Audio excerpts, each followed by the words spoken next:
Hell yeah, fellers. Baba Booey. Hey now. So yeah. All right. Sorry, I was getting I screenshotted your questions. I was like, questions are fun because it makes us think a little bit outside the box. But at the same time, if you guys have any that you want to bring up, please do, because I know at some point. I don't know if we've even asked these. Have we asked these before? Hopefully not. No. I think it's like fun to kind of conglomerate some of this stuff because, I feel like, we've probably called a litany of artists underrated, but, to actually like sit there and say it. Yeah, that's like the cool part of it. Yeah. But hell yeah, boys. First, before we get into that, how y'all doing? Doing good. Hell yeah. Good to see you, boys. Good to be here. Hell yeah. Matt, how you? I'm doing good. I'm liking Jake's can showing off the Pacific Northwest, maybe, I guess. It's like, mountain range. With a Moscow Mule, that's definitely PNW themed. I like that. That's really good. Hell yeah. But yeah, I'm doing good. I'm excited about our choices and like how we had a theme this week, and it's all great artists, so let's go. Let's do this damn thing. Alrighty, well, it is Whatchu Spinnin episode 75, the, Women's Appreciation Edition. All women artists, some great picks, But yeah, before we get into that, let's talk about some other stuff. Our little question segment that we've been doing. We'll just go in order 1, 2, 3. If your life was a movie, what song would play during the opening credits? This was a fun one. Exactly. That is a fun one. Because it could probably change throughout your life, depending on your mood and what you're going through. I would say, personally, for me, I have two answers. One, if I'm being funny about it, Sabotage by Beastie Boys. Nice. Okay. Yeah. Because, I used to get up to some antics, and it could be, like me stealing a road sign, and then it, like, freeze frames, and it's like, kids! Does that. So there's that. But if I were being serious, probably, like, something a little funky, like Chameleon by Herbie Hancock. Probably that. At this point in my life, I would pick that. Okay. Dum, dum, dum, dum, dum, dum. And I don't know, like, whatever it would be. But I feel like that would be good, like opening credits, like a Pulp Fiction type of text, I can see it. Yeah. What about you, Jake? Mine, it changes probably if I were at different, like you said, different points in my life. Right now, I could just think of like Lazy Afternoon. Just that jazz, just I don't know, something about it. I feel like that. Especially growing up for it, listening to it would definitely set a tone for my life. Oh, yeah.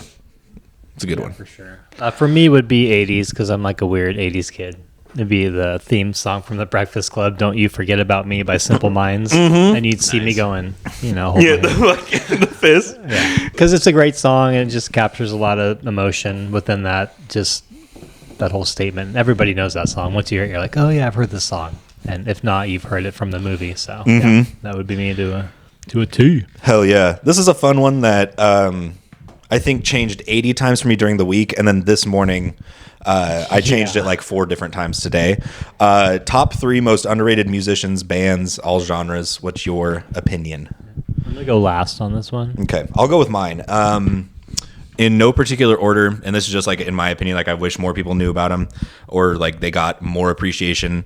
And some of them do to a certain degree, but I'm going with Floater. Obviously, I feel like that one is almost a given for me. Just, local heroes. But it's also that kind of weird dichotomy that you and I have talked about where it's like, I'm stoked not everybody knows about him because we get to see him every year. Yep. Second, Isaiah Rashad. I feel like he gets overshadowed a lot by the other people on his label, which is fine, but... he's ridiculously talented. His music to me is just so perfect. I'm like, yeah, that's my shit. And then the third one, I can't decide, so I'm going to do a slash because they're very similar to, in my opinion. But the king of slashes. The king of slashes. The king of slash. Honorable mention number 7. Yeah, honorable mention number 7. No, I literally can't decide. Pat the Bunny or Sean Bonnet from AJJ. Okay, So Ramshackle Glory or AJJ. Just those two guys as a whole, their songwriting. Good stuff. I would probably, if I had to pick though, Pat the Bunny, just because of his extensive catalog that he has and how different, but like he had his special touch that he put on his music, but it still had a difference between his groups. So I'd probably say Pat the Bunny, but wanted to shout out AJJ because I was like, fuck. Dude, Pat the Bunny's a good one because every time that I like get a video recommendation or something or a song recommendation, I just like look at the comments or whatever, and everyone's just like in love with it. Oh yeah, like the small, like like maybe 20,000 people that have seen it, they're just like all over it. Oh yeah, it's awesome. I feel like if it got bigger, it would definitely like. Right, like I feel like if he would have continued making music, like if he would have just stuck it out with like Ramshackle Glory or another one of those groups, like he would be insanely huge now. But he quit doing music for his own reasons, and shout out to him for what he did. But yeah, those are mine 3. For me, I guess one of mine is the Beth. They're like it's like an indie rock group. Hell yeah. They started in 2018. They sound very similar to like Paramore. That's the only comparison that I have to him. Hell yeah. But it's like a more modern Paramore. It's weird. And okay. I grew up with Paramore. I love Paramore. So it kind of got me back to that. Navy Blue. There we go. Yeah. Navy Blue has to like. I feel like if he got so much more recognition, he would be so much more like in the front face of hip hop because he's very much underground. Definitely underrated though, underrated as hell. And then probably like if it's not that, I would say honestly Flatbush Zombies. They're kind of mainstream, but they're kind of not. Right. It's such a niche. Like they got so close to being huge. They got so close. It's such to a being niche the biggest group hip-hop. ever. It's a niche hip hop, like psychedelic or like drug rap or whatever you want to call it. But yeah, and that's where the underachievers are from, right? Yeah, and same even thing. stuff that they've done is like hidden gems that once you find it, you're like, geez, how low. Same exact thing with that. Like if they were to get a lot more popularized and like a lot more people around that scene, like the underachievers, like Joey Badass Pro Era, they would get like a lot more recognition as well that they should get. Right. And then ipso facto, like their solo work that the 3 of them have done too. Exactly. Eric Ark Elliott's production career is insane. And like no one knows. It's like, God damn it. Like, you just find him on a random feature because, he does something with like Ghostman. But yeah, that's a great one, Flatbush Zombies. Hell yeah. Hit it. Guy, I'm a nerd, so I brought my samples. Yeah, this guy came in with half a fucking house of records. First sample would be artist by the name of Arthur Russell. Hell yeah. He died, I think, back in the 80s of AIDS. He was one of the first musicians to die of AIDS, I believe. Kind of a singer-songwriter, but then this album is insane. He plays like a saxophone, and it's just abstract to the fullest. So you compare these 2 albums, and you're like, wow. And I hadn't heard of him at all, and so I just stumbled upon him on Spotify. So Hell yeah. Again, thanks, Spotify. Shout out. Adding that right now. Dorian and I have talked about this band, and I got this album in the mail today. But Can, Yes. and I got Tagomago in the mail today. Hell yes, dude. I saw the other one at Moonrock the other day. Did you? And Oh, shit. Oh, wow. I was looking. I was like, do they have Tago? No, they don't. But It's that's got awesome. that krautrock, Grateful Dead kind of feel to it. So definitely worth checking out. It's like- very underrated too. They're also very underrated. They're like grimy Grateful Dead. Like, Yeah. they're like, dun, dun, dun. It's like you can make the jump from them to Tool They're pretty like easily. Tribal Dead. Yes. Yeah, dude. Hell yeah. And my last is a pick that we've talked about before many times, but Dead Can Dance, I think, has influenced a lot of artists that we've spoken about on the podcast and in general. So, yep.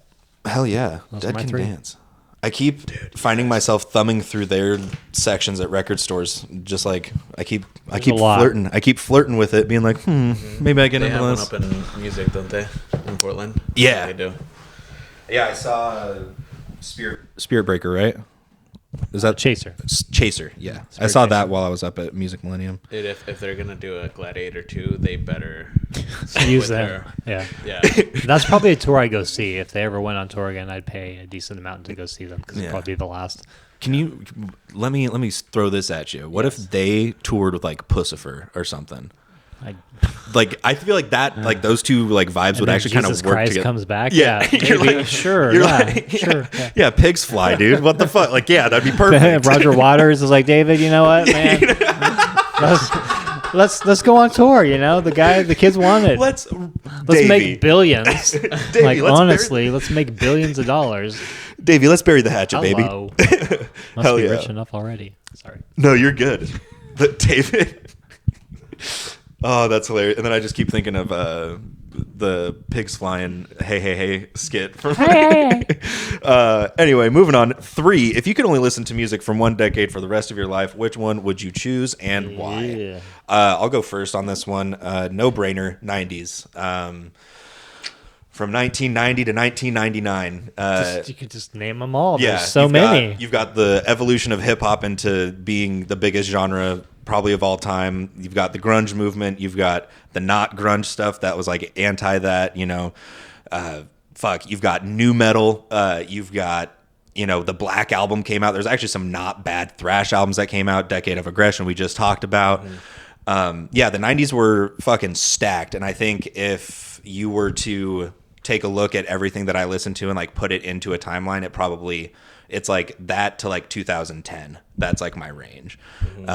So yeah, I would say the 90s for sure. That was my pick, the 90s. Yeah. I feel like that was in like deep down we all want the 90s. Pretty much. The 90s was such a gold mine. But dude, give me the future. Give me like 2050. Oh shit! Like, let me. I didn't think like, to do that in the future. Like, just to see where our artists that we love right now, where they're at musically, and then also just what if it's changed. Like, has hip hop just evolved in it? Like, I don't know. It's like you see it in person now or something. Like you see music flying or whatever. It's not gonna happen, but you know. Is it like Futurama and Daft Punk are just heads in jars now, Yeah. and they're doing a reunion tour? Like, what's going on? I think music has to evolve. Most Def has talked about it on his albums. Like, it's got to evolve. Like, hip hop especially has to evolve to something else. You know. Yeah. Yeah. But for me, it was a toss up between the '90s as well. But I, you know, because I grew up in the '80s, and you know, we got electro, punk, post punk, early alternative. Yeah. So many different genres are just coming out. So that was my pick. Oh yeah, I was listening to. Well, I got Pretty Hate Machine earlier this week. Yeah, that's '89, right? Yeah, and I thought it was like 90. I don't know why. I thought it was somewhere in the 90s. Too, and then I looked at it and I was like, what? And I listened to it today. I was like, God damn, this was 89. I was like, fuck, I can't even mention this when I say that. I was like, because I knew I was like, I'm going to pick the 90s. I'll even say, I just got Pretty Hate Machine. I was like, I can't even reference that because it's not from the 90s. Cool story behind that album, too. About him when he made it. Yeah. Basically using the studio that he was in to make it and showing the owner of the studio the album and the owner being like, this is shit. And that's when he met Jimmy Iovine at Interscope. And that's how Nine Inch Nails became Nine Inch Nails. Jesus Christ. But like somebody to say this is a shit album, it's like, what? What? All right. No, it's Okay. it's like one of the best debuts of all time, I'd say. Yeah, it's a great album. Speaking of music from the 90s, how about we do a little and transition into today's content. It's What You Spin in episode 75. Stick around. Thanks for stopping by.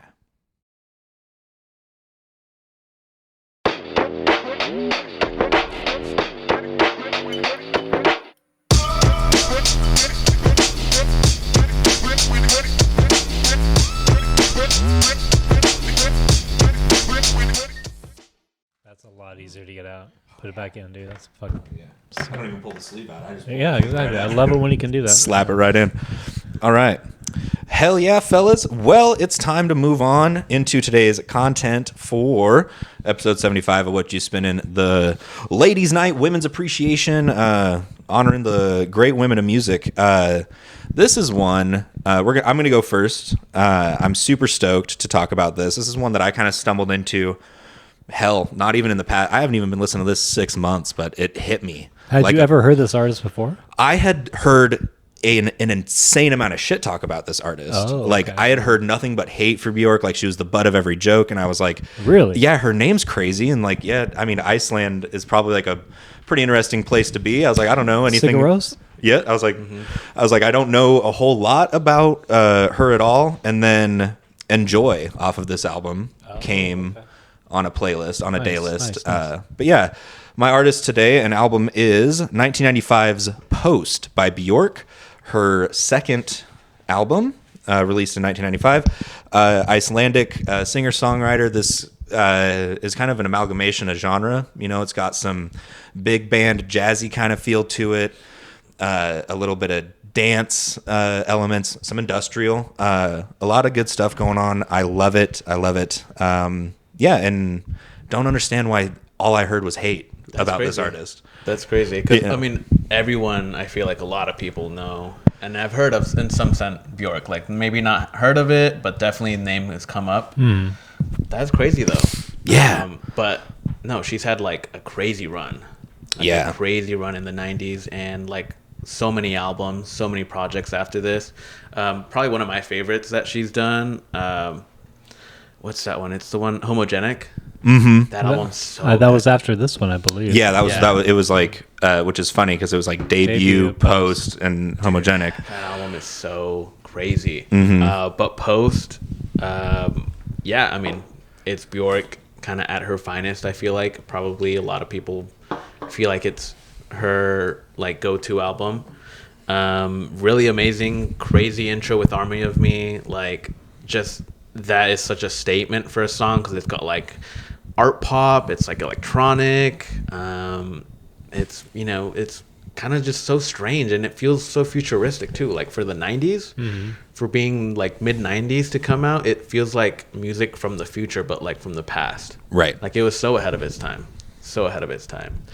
Yeah, to think that you had this and then Smashing Pumpkins do Melancholy and The Infinite Sadness in the same year, and Astro Creep, and like all the albums that we talked about that came out in 1995, and then this, it's wild because it does sound like something from 2050.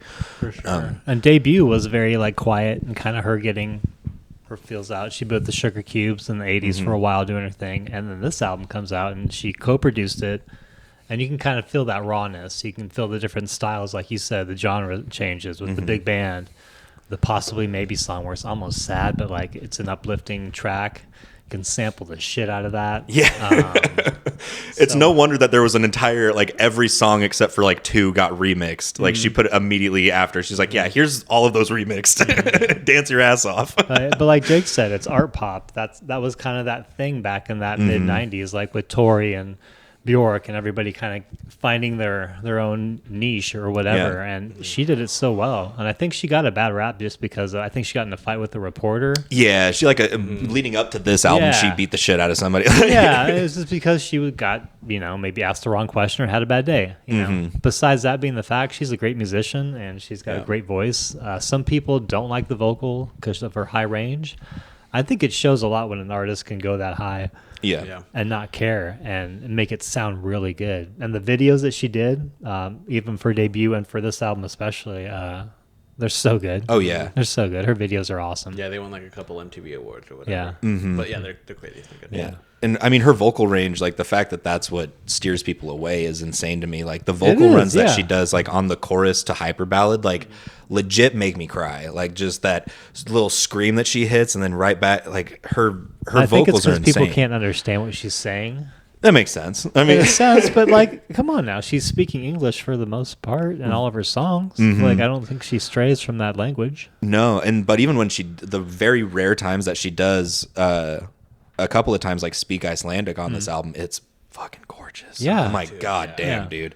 It like And that's a good way to sum this album up. It's gorgeous. Like, she as a person is gorgeous. This album is very gorgeous. It's arty, it's poppy, it's flowery. It's got a very bright feel to it. Yeah, and it's like the album cover alone is what drew me to it. Like I heard it like came on shuffle, Enjoy, and I was like, what the hell? And I looked, I was like, Björk. I was like, isn't that what everybody makes fun of? Like, all right, let me save this. And then like I had a night alone here one night, and I was like, let me put it on, and I put it on, and I like got like hyper ballad. I'm gonna mention it 80 times.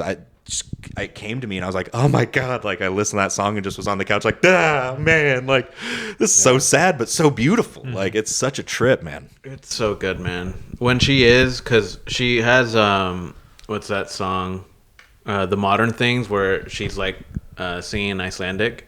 It like when I first heard it, I was like, oh, this is like, I can't understand it. But then I look into it, I'm like, oh, okay, this is her like native language. Like, it's not English, and she does mix it together, but it sounds so crisp and it sounds so good. I could kind of like make out what she's saying in a way. Yeah, a little bit. Yeah. Like you kind of understand And then she has like these other crazy songs.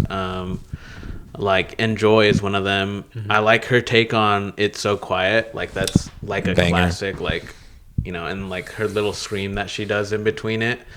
For like a regular listener, I could see how they could kind of not get it, because it's, you know, kind of quiet and then it's just super loud and then in your face. But like that shows range, that shows personality, that shows also like that she's able to do that and flip it like on its head just like that. So artistically, like, and musically, it's also really good. From a musical standpoint, like that song just in itself, it's like a spin-off of like an original song or whatever, but her take on it is so good. She retired it from ever being able to be covered again, in my opinion. Like no cover after that will ever top that. Like that song was, I love it. I understand why people would hate it. I think at times I listen to it, I'm like, why do I love this song? It's honestly corny as hell, but it's just the dynamics of it, the artistry that comes through, and it's like, in my opinion, it was basically made for her to cover. It was wild. Her videos are great too. Like I was saying earlier, Human Behavior from Debut, super cool video. Hyper Ballad. I think is that the one where she's in like a parade setup and she's like on a float. That shit's insane. Like it was just so creative back then for MTV, especially when it's like, you know, a little bit different styles coming out and genres playing on MTV. It's just very arty, abstract in a sense. You know, it was really cool to see that back then. And reading up on it this week, is she was very, very conscious about that piece of it. You know, like the packaging and everything of it. There was the album cover, selecting the photo of that was a fucking whole undertaking. Apparently, I can't remember the exact details, but there was like a lot of conversation behind the album cover in and of itself, and she had a very heavy hand in that, and the music video production and all of that. And with the production of this itself, you know, that's also what's nuts. You know, she gets this, she gets a couple of people, one of them being Tricky from Massive Attack, which is kind of a crazy get at the time. So random. It was very random. Cool. Out there. So yeah, and I mean, it's just kind of you look at it as kind of a staple of the mid 90s, you know, and it's kind of what I was just saying about it when we were in our Q&A. It's timeless. There's so many good songs on here. Yeah. And it's showing, it's a good showcase of what was going on in music in the 90s at the time. So much creativity from so many different people. Yeah. All over the world. And what's hilarious, like I saw something recently. It was someone found a Time magazine from like 1995 going into 96. And it was like the most overrated things of 1995, and the first one was Björk, and it was a big ass picture of this. It was like this album cover in Björk. I was like, God damn it! That's how huge it was. I mean, fucking, if you think that's overrated, you know, go back to that era of music and show me something better. Yeah, do it exactly. And that's why I think when we were doing that 95 episode, you and I talked almost every day. We were at work together, like, fuck, man, there's this album and this, and I was like, thinking about it, I was like, God damn, I think I might have been dwindled down to Astro Creep in this album had I known about it back then, because it's just so, again, you said it, timeless and everything, and it doesn't, like, I hear It's Oh So Quiet even, and I'm like, this song came out in 05, maybe, like, it just, the way it sounds, the production on it is just all so clean, the instrumentation behind it, it feels like so grand, so like theatrical. Yes, it does. Yeah, it's a big sounding album front to back, I think, and I'm glad that we got to talk about this. I'm glad I waited. Yeah, good wait. It's a good album. It's at some point too. It had like hints to industrial with like how it sounds electronic, like Hyper Ballad, and like it sounds a little like electronic in a way, and industrial. Or even the way the album starts off a little bit. You're like, whoa, what's going on? Also, you're like, what the fuck is this?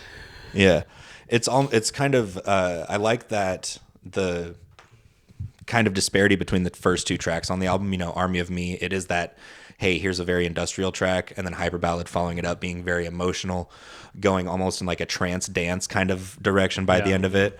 And you're like, what? It's like almost misleading. The first song, you're like, what the hell? Where am I? And then but that's how it sucks you in, because then you're like, how else am I going to be, you know, led astray, you know, from what I think this album is. And I think that they do a great job of that. The weird horn kick in at the second half of I Miss You. Right. Also, there's just like little bits and pieces on this album that are just so well thought out and executed that, I feel like people I feel like a lot of people haven't listened to this. Like people nowadays haven't heard this, and I think you should, because there's a lot of good shit going on in it. And I wonder if they not got away, but I wonder if they were able to incorporate that more with the horns and like the different dynamics, because it was co-produced by her. She was able to have more input and like be like, yeah, let's fucking do this. Who cares? Yeah. And I feel like with the, Army of Me and then Hyper Ballad, that's a good example of her doing that maybe.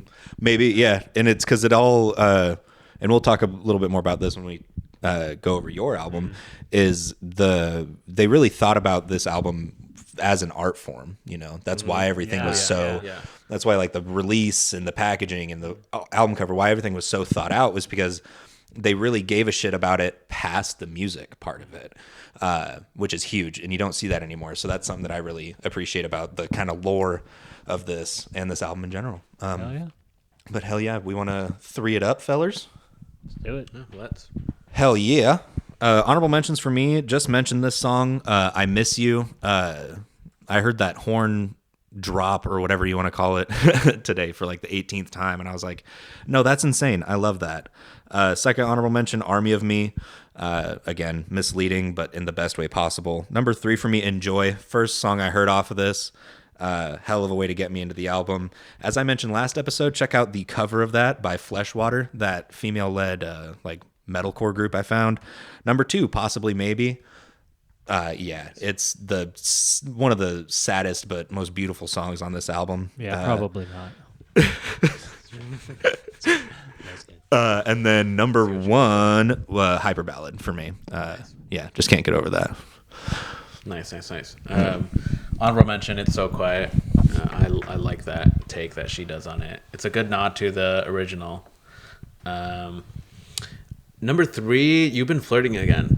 No one does a love song like Björk does. No. That's a strange way to do it. Right. Like that one a lot. Number 2, Enjoy, also. And then my number 1, Hyper Ballad. I think we have the same top 3. Just about, yeah. Just flip-flopped a little bit. Yeah. Hell yeah. I'm going to be generic and probably be the, oh yeah, you would pick that. But honorable mention, Hyper Ballad, just because it's a great video, and I remember that song growing up, watching it on MTV. 3, 2, 1, Army of Me. That sets the tone right away. I liked Isabel. We didn't really talk about Isabel. Oh, that's a good one. And then Possibly Maybe. Hell There's yeah. so many samples. We sampled that song. Me and my buddy did. Fuck, it's so fun. Great choice. Yeah. That's a good one. I'm going to have to look a little harder now, but I've really wanted to do a mix with Hyper Ballad, like the end of it, like that super like triumphant part where it really kicks in. But yeah, maybe I look at Possibly Maybe too. Hell yeah. But anywho, that was 1995's Post from Björk. Great album from the country of Iceland. Go ahead and check it out if you haven't. There's some great stuff on there. I think there's something for everybody on that album, in my opinion. But yeah, thanks for sticking around. We'll be right back to kick it to my man Jake and talk about some a little more modern. It's What You Spin in episode 5, Women's Edition. Peace out.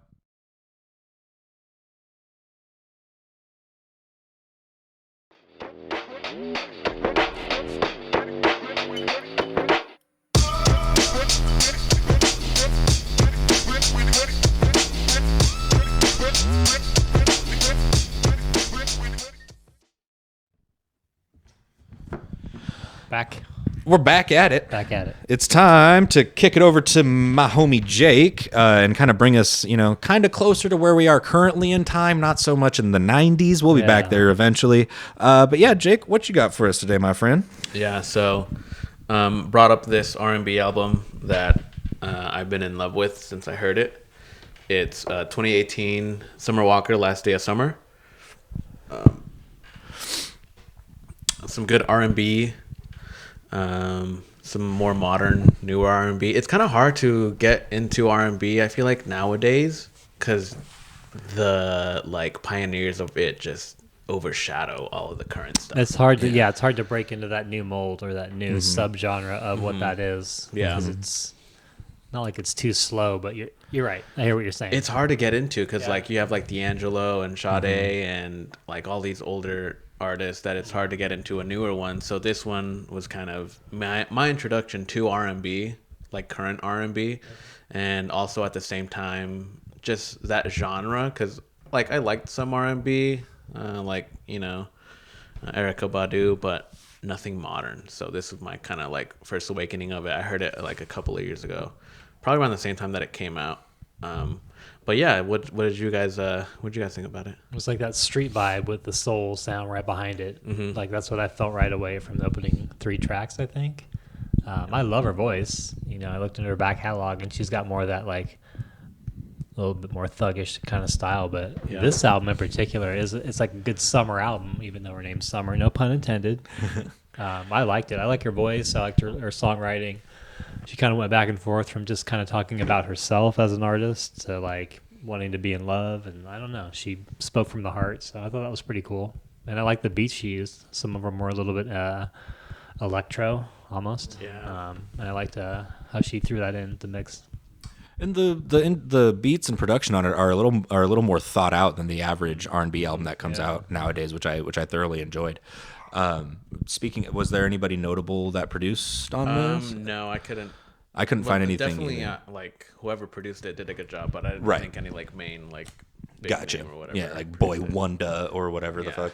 But no, I thoroughly enjoyed it. I think you guys kind of summed it up perfectly at the beginning. Getting into a newer R&B artist, let alone an R&B album nowadays, is very tough because I personally feel as if it's becoming a very cluttered genre, much like hip hop is nowadays. Because there's a lot of bleed over between the two. But yeah, this is kind of a breath of fresh air.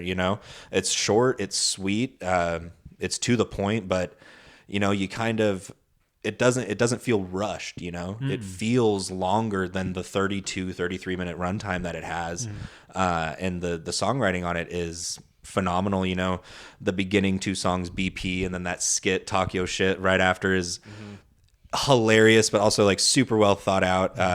I loved the one thing that I wrote down that it kind of gave me a feel of was like almost a Titanic Rising-esque like aquaticness. Yeah, okay. It was a very watery That's a feel. good comparison. Yeah, I kind of got the same kind of feel listening. I even went back and listened to some of Way Us Blood this morning, and I was like, oh, very much very similar feels for me personally. And so that was really cool to see, from an artist and a kind of a genre like this. I liked that. So I like how she sang too, like on what was it, Just Like Me? Like she sings and it's slow, and it's like, man, she can sing too. Yeah, she can do her thing. That threw me off a little bit. I was like, wait, what's going on? Yeah, and to have that at the end of the album was almost criminal. I was like, damn. I was Why like, fuck. You just tell me. I was like, wait. She's got pipes like a motherfucker. Now I gotta go listen to a new project. God damn it! Yeah. All right. Some of these songs too, because it's a pretty short album. It's like 10 songs, 30 minutes, but like some of them just feel criminally under, like just way too short. Yeah, like they're like a minute 30, a minute if that. I'm there. The song that you picked out there is like a minute 35. Like, give me like, I'll do a whole album of that song. Like, just give me like an extra 5 minutes or something. Yeah, I'll help. Yeah, but for like a debut mixtape that she made, really sets apart her other albums. Because you hear the one that came out after this, Over It, it's good, but I feel like it's not as good as this. Gotcha. And even like Still Over It, I think that was like a little bit bigger because she had more features on it. Right. It's good, but I feel like it still doesn't lead up to this. Like it doesn't top this. Gotcha. This just being something that it's just her on it. She has no features on it besides like a Drake feature that came after. I don't know when. Yeah, like who gives a fuck? Not like us. He's not like us. Yeah, exactly. But yeah, it's like just her just making an R&B album. No funny games. No features.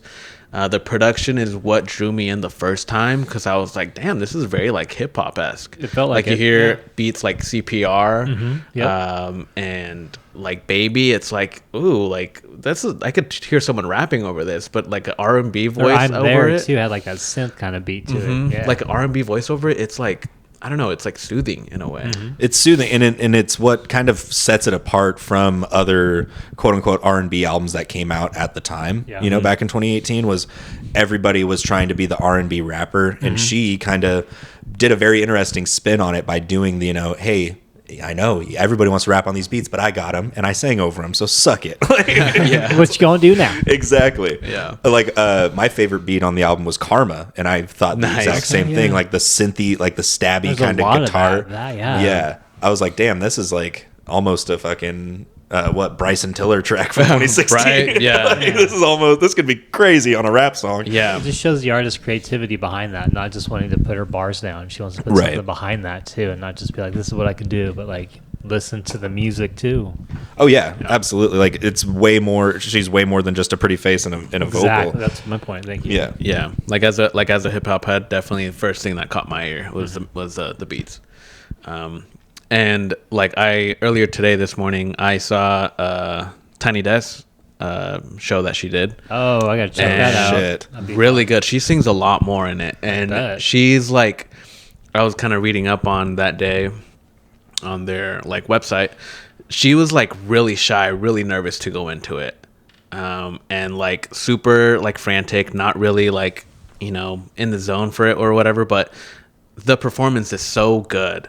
It's so good. She like sings her heart out. She does do "Girls Need Love Too" off this because she had Nice. to. That's her Nice, biggest yeah, song. all right, Yeah. yes. But yeah, go check it out. It's I'm really excited good. now, man. It's really good. Cool. She's really good. She has a beautiful voice. But yeah, just kind of a cool. I feel like underappreciated album in her catalog. Absolutely.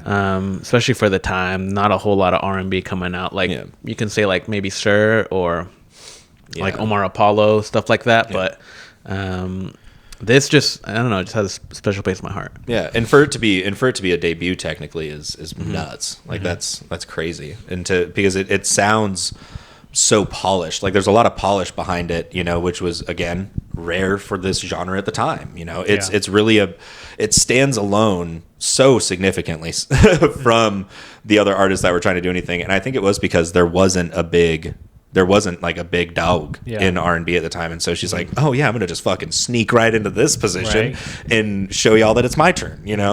I'd be very interested to watch that Tiny Desk and to check out those other two albums.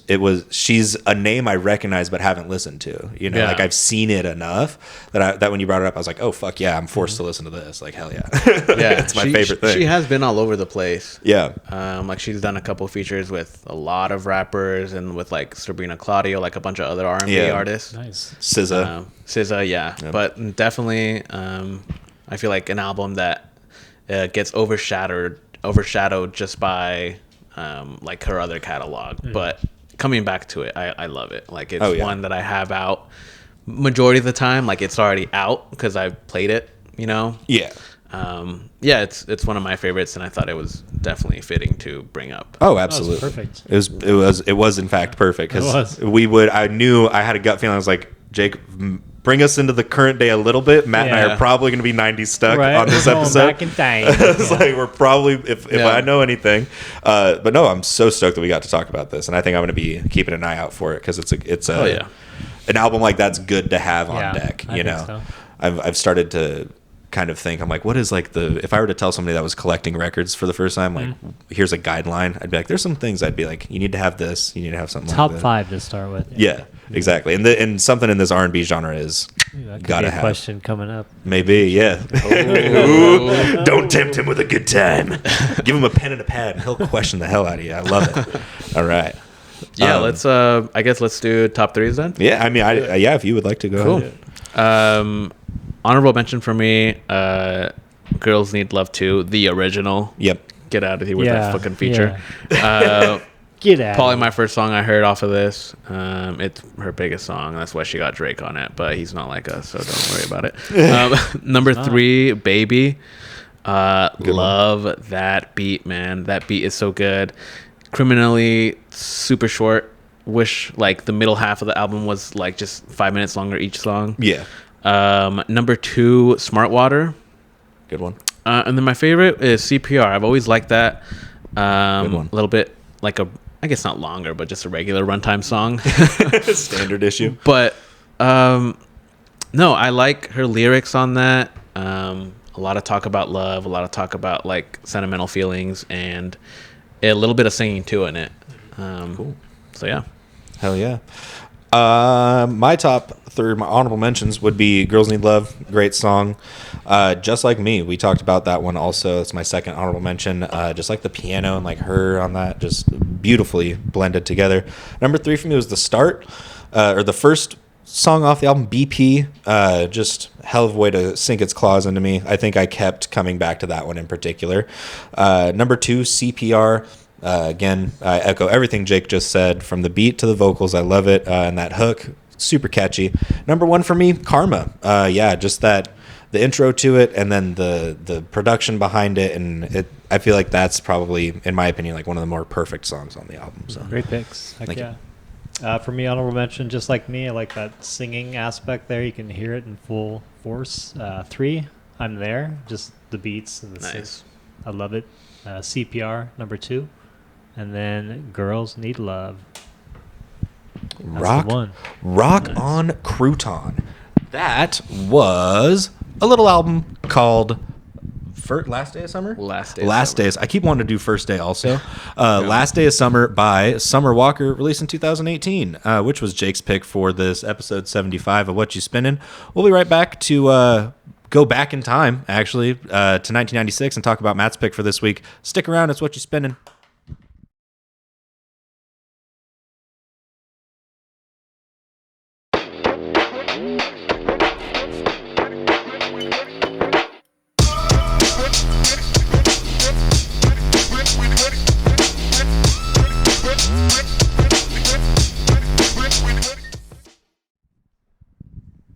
All right, fellers. We about ready Yes, sir. to put a capper on this bad boy? Well, hell yeah. I've had a great time. I'm super stoked to talk about this album, as I have for the other two. But yeah, Matt, take it away. What you got? I got "Boys on my left side," got "Boys on my right side." 1996, "Boys for Pele" by Tori Amos. Hell yeah. Different album, not one of her most liked. But on our podcast we do that. We don't go with the most popular favorite. Yeah.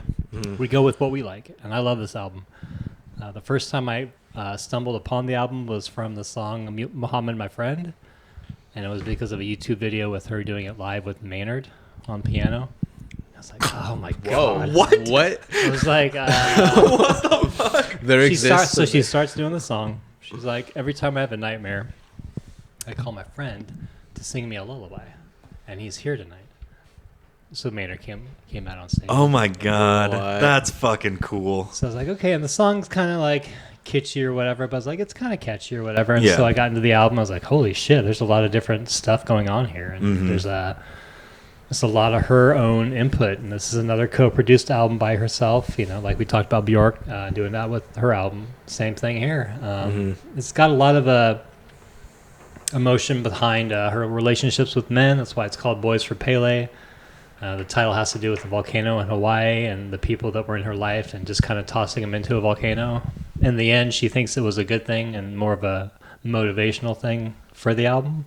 I think it's good. There's some parts that stand out a little bit more, but her vocal range is amazing. I loved it. What did you guys think? This was another know the name, haven't listened to. Again, had heard a litany of jokes at Tori Amos's expense. There's a lot. There's a lot, yeah. But it was one. Getting into this was insane. It's just a girl and her piano, man, or That's her it, pretty much, or yeah. her extensive piano related instruments. She cranks out a harpsichord at one point, like. She's undeniably one of the most talented people of all time to ever touch a piano.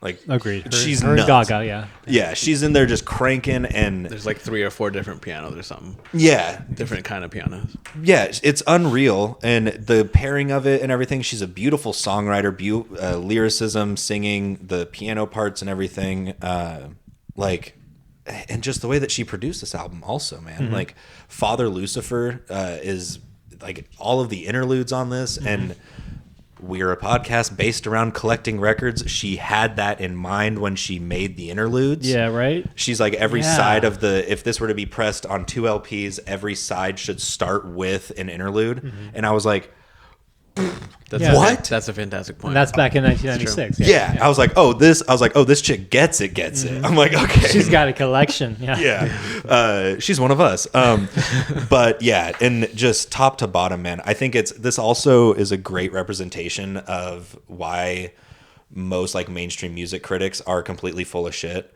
Because this album kind of got shat on, and then it was like number 2 in the billboards for like half a year. And it's like, true. You guys don't know shit about fuck. The people love this album. Like, It's one of her best selling albums in that regard on Billboard and the UK. Yeah. Never won any awards, never won any Grammys. Nothing. She's never won any. It was up against Odelay by Beck for Best Alternative Album in 96, but That's I would probably went with Beck too. I probably personally, that's a killer. Yeah. But yeah, I think that was hilarious because you're looking at the critics thing and it's like everybody fucking hated this, and then it's like, where did it chart? Number 2. I mean, kind of. The proof is in the pudding. Her being able to do her own thing on the album, whether it's taking songs in a different direction or using her soprano voice to its extent, because sometimes you're just like, it's almost not cringy, but some people take it that way. I know a lot of people that cannot listen to Tori Amos. Same, and I again, it's the same argument with Björk. It's like I can almost understand it, but there's so much more to it. There's a lot more to it. Yeah. Like when she gets like even the dry like the Gollum, like the Gollum, the Smeagol voice. I'm like, this shit rules. I'm like, this is awesome. And it's like just jam packed, and the interludes are almost the best part of the album at times. Mr. Zebra is a fantastic song. What was the one that you played out there? Way Down. That church vibe. It's like, and it was recorded in the church. Yeah, and she was in like a weird box to where only her arms came out and stuff. I know. Yeah. What is up with that? Because like they didn't want her like clothing to be picked up. They just wanted the raw keys. That's and why so they did that. Basically put her in a fucking robot costume and like just hide in here and play. Just do your thing. Yeah. Whoa. So there was a lot of, in reading up on it, I woke up pretty early this morning. I was sitting there just like scrolling on my laptop like, what? They did... Huh? It's and then just like the kind of the lore behind it of the relationships and tumultuous happenings in her life that led her to this point to put out this album and to really grab the concept by the nuts and execute perfectly on all fronts. There's one of my favorite things was texting you Professional Widow and being like, this needs to be put in a museum as being like the first ever Pussifer song ever written colorized. I was like, this sounds like something off fucking Conditions of My Parole, but it's a good song. Great, just great songwriting. Some songwriting's like hit or miss, but it is more or less about her relationships, and like that's why it's co-produced by her, and she got to do what she wanted to. And I think a lot of the critics, like you said, don't know shit, and they look beyond that and they don't see it for what it is. It's her own piece of art, just like Björk did with her album. It's art pop. She did her own thing. The same thing could be said about this one. And I see it also for her, especially being like super empowering, kind of because reading up on it, her comparison to that, like she felt like she had to like liberate herself from all of that and like kind of come to a new, like turn a new leaf, because like her relationships and everything and afterwards, like she just had to grow out of that as a person. So her producing, her making her own music, her like going her route that she wanted to was definitely like for her such a benefit more than anyone else. And you hear that all throughout, like the production, how it's labeled out the songs, like just the sequence of everything, her vocal range, like you could tell a lot of effort went into this, a lot of thought, a lot of process, a lot of interesting read-ups on this too. I was also doing some research on it. Father Lucifer, that song, apparently she like took it while like on psychedelics. And like she saw the devil or something, right? Like with the shamans or whatever. I was like, oh, that's cool. Like she she is one of us. I get it. I get it. I met God and she's got tits. Like and then like something that draws me in right away, because same thing, I've heard of Tori Amos but not actually listened to the music. Just the album cover is so wicked, man. with the shotgun, like and with with the rifle, and just like sitting there, like mud up her leg. There's a snake there. Like it just looks so laid back, but so like badassery. It's like her kind of being her own man. In the a way. dead chicken or the dead cock. Yeah, like her being her own like person. It's I could see it also like in an artistical, but like at the same point, like it's a statement. Personally, it is a statement. It's something. Yeah, it's something. A lot of layers to it. Yeah. First half of the album completely different than the second half, and that's what I loved about it, because it's very like you're almost like, is this a different album? Because it slows down a little bit and then picks up here and there, but I don't know. No, I agree. It is and it's long enough to where you kind of you're like, whoa, the whole thing kind of takes you down a path, Yeah. You're kind of like following her through this journey of the shitty dudes that she was with, and the people trying to contain her as an artist and everything. Yeah. She got kicked out of music college for liking rock music and being like, fuck sheet music. I hate that shit. Like, it's insane. Being able to read or know music at 2 years old and like remember it and things like that, it's insane. Yeah, I did like that was also part of my deep dive, was her in general and like how she views music and stuff. I'm like, oh, she's like a wonderkind. Like she's one of for real. He sees colors and fucking just knows what he's doing. Yeah. Yeah. I was like, okay, so it's just unfair. I was like, okay, so cool. Which is wild, to really, and all of that leading into this, this piece of work. And like you said, it also in a differently from Post by Björk, it also kind of goes various places. Yeah. It kind of does the kind of harder, when she uses the harpsichord, it almost completely changes the tune of the song and honestly the chunk of the album. Yeah. Which is crazy how like her just switching between an instrument can do that for the piece of work. At some points too, like kind of feeling like borderline country with her songs, like like Hey Jupiter. I got like a country vibe on that one. Oh yeah, it was like a slide guitar and an upright bass away like from Tallulah. Yeah. Tallulah. Yeah. Like just it goes everywhere. This album, it goes everywhere from not only her vocal standpoint, but just like what she's playing. Like you get a little bit more crazier songs like Professional Widow, which I guess you could say is probably like the most like accessible song on the album, but it's still not even by a mile. So yeah, besides Caught My Sneeze, but Caught My Sneeze. That's a good one. On the deluxe edition on Spotify, at least, I did listen. Different songs. There's a couple good ones on there, like Frog on My Toe. Yeah, that's a good song. Yeah, that's a really good song.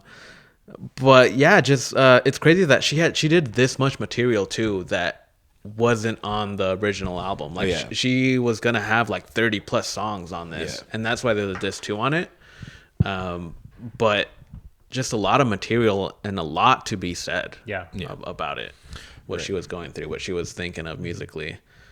And that fact alone, that there was over 30 songs written during this era and like that much was just left on the cutting room floor, really speaks volumes to like the amount of work that went into this. The extensive reading that I did this morning, I was like, geez, I feel like this is the longest since probably Siamese Dream, like the longest article I've ever read about an album. I was like, God damn.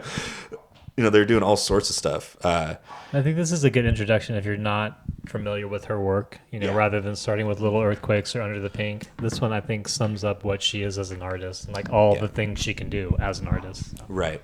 I still, which out of those 2 would you recommend? Under the Pink. Under the Pink, for sure. Second album. Cool. I might have to do that. I might have to look at that. But yeah, glad you guys liked it. Absolutely. We got to mention Caught a Light Sneeze, great 9 Inch Nails reference. Yeah. And I don't know if I know she dated Trent at one point. Yeah, they did a song together, I saw. And then, there was like somebody, they said it was like a direct reference to that Pretty album. Hate Machine. Yeah, because it'd come out 6 years prior. But yeah, that was awesome. There's one more thing. Figure It Out. Whenever she says Figure It Out on that song, she does this like piano walk that I literally was like, I have to just mention that in passing because it's just the coolest thing. I was just like, figure it out. And it goes like, and it's like so Aristocats from like that old Disney. I'm like, dude, I was like, dude, that was fucking sick. Give me that chord progression one more time. That is cool. But hell yeah. Other than that, I think I don't have any others. Yeah. Hell yeah. Top three it up. Honorable mention for me was Way Down because it had that gospel kind of church vibe. I wish that song would have been longer than a minute and a half. I don't even think it was that long. And then number 3, Tallulah. Number 2, Caught a Light Sneeze. And then my favorite song, just because it's the first one I ever heard, was Muhammad, My Friend. Hell yeah. Nice. Great picks. Honorable mentions for me, Caught a Light Sneeze. That song it's like a very fantasy-esque to me. I kind of get lost in that song when I listen to it. Second honorable mention, Little Amsterdam. That was an early favorite for me the past 2 weeks. So shout out that one. Number 3, Father Lucifer. Loved the backstory to it. And then it's just a good one, man. Number 2, Hey Jupiter. The lyrics on that one were great. Her voice, absolutely beautiful. One of my favorite vocal performances from her. And the number 1, Professional Widow. Nice.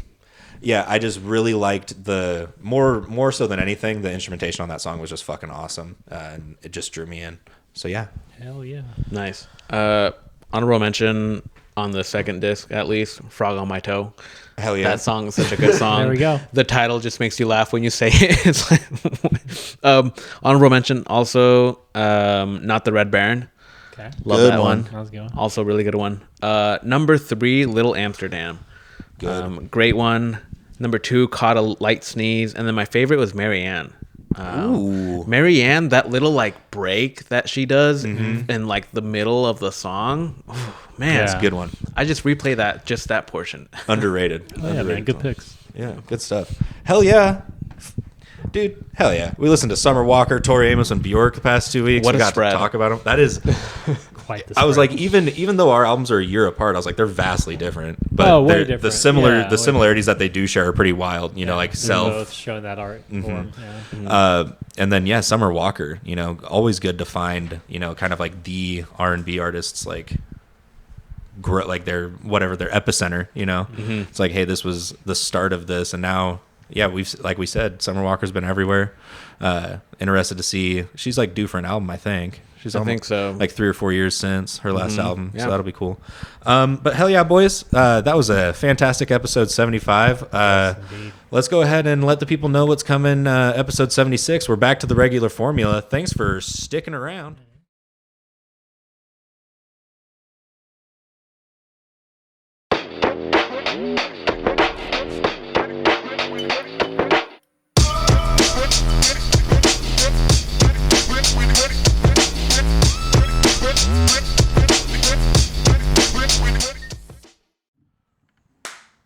There it is.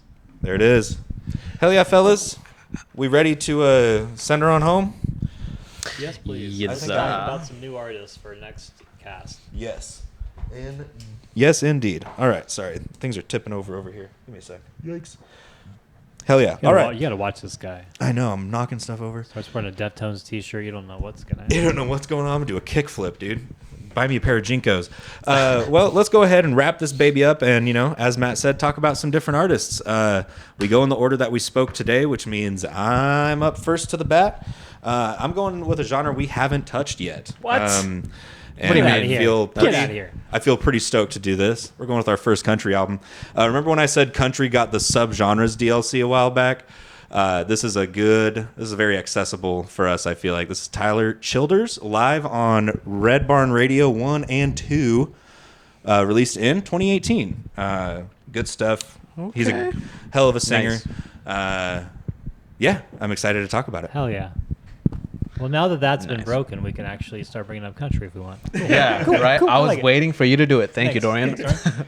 Thanks, Wait 1 second. Does Vicente count as country? Ooh, I think we'll need to reevaluate that. We'll I'm gonna come back to the drawing board. My next week's pick, pretty new, hell yeah. pretty recent, Okay. as in a couple months. No, it's probably hit its year mark. 2023's Scaring the Hose. Let's fucking go, dude. JPEG Mafia, Danny Brown. We're gonna get spooky with it, boys. Oh, yes, dude.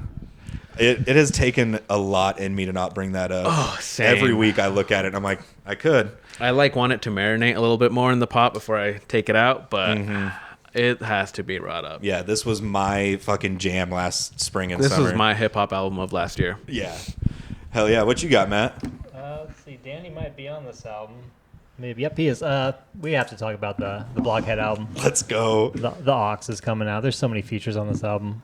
Been waiting to bring it up. Blockhead, the Ox, Danny Brown is definitely on there. I just saw it. So yeah, let's go. Hell yeah, dude. Two great. Oh man. Oh wow.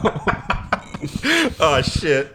Do I have a hip hop album I can bring up? God damn it. You're going I can't. country. Nope. A Hell little yeah. bit country. Hey, that is fine by me actually. This is going to be a cool cast. This is gonna two be- hip hops and Yeah. a country. These next 2 weeks are gonna be sick. Yeah, it's gonna be awesome, dude. Hell yeah. Those Country grammar up in here. country. Yeah.